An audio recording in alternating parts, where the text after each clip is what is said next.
लेकिन जब धर्मेंद्र प्रधान ने बोला, रिकॉर्ड मौजूद है लोकसभा चैनल पर, उन्होंने जवाब तक नहीं दिया। इससे पता चलता है कि कांग्रेस की मंशा क्या है। कांग्रेस ने हमेशा मुसलमानों का वोट दिया। बार बार हमको बी टीम बोलते हैं कांग्रेस के लोग, तो उनसे पूछिएगा कि न्यूक्लियर डील पर यह लेफ्ट और बीजेपी साथ था, लेकिन एमआईएम बैरिस्टर असदुद्दीन ओवैसी साहब ने मनमोहन सिंह का साथ दिया, पार्लियामेंट में वकालत की। जब प्रणब मुखर्जी जी का चुनाव हुआ, हमने साथ दिया। मीरा कुमार का चुनाव हुआ, हमने साथ दिया। वाईएसआर, जगन, रोसैया, जब भी तेलंगाना आंध्रा में सरकार हुई कांग्रेस की, हमने साथ दिया। इमरान प्रतापगढ़ी राज्यसभा गए, हमारा दोनों एमएलए ने महाराष्ट्र में वोट दिया। आखिर किस तरीके से हम जाए? गले जाके राहुल गांधी मिलते हैं मोदी जी से, लालू जी अपने बेटी की शादी में मोदी जी को बुलाते हैं। हम तो क़यामत की सुबह तक बीजेपी के खिलाफ है। हम आखिरी नस्ल को बोल कर जाएंगे कि बीजेपी आरएसएस के खिलाफ अपनाएंगे। हमारा आइडियोलॉजिकल डिफरेंस है। सीमांचल के लिए बतला दीजिए कि एमपी ने एक भी ऐसा कोई फंड लाया हो।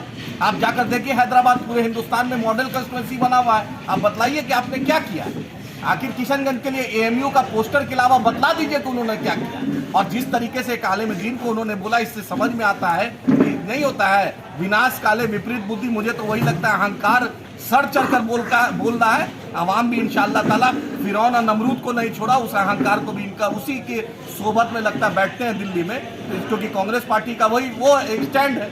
बीजेपी का तो है मुसलमानों से साफ नफरत है। कांग्रेस, आप बताइए, मध्य प्रदेश में कांग्रेस ने सिर्फ 2 मुसलमान को टिकट दिया। राहुल गांधी बोलते हैं जिसकी जितनी हिस्सेदारी उसकी इतनी भागीदारी। 230 विधानसभा में सिर्फ 2 मुसलमान। बतलाइए, क्या 9% मध्य प्रदेश का मुसलमान क्या राहुल गांधी को क्यों वोट देगा?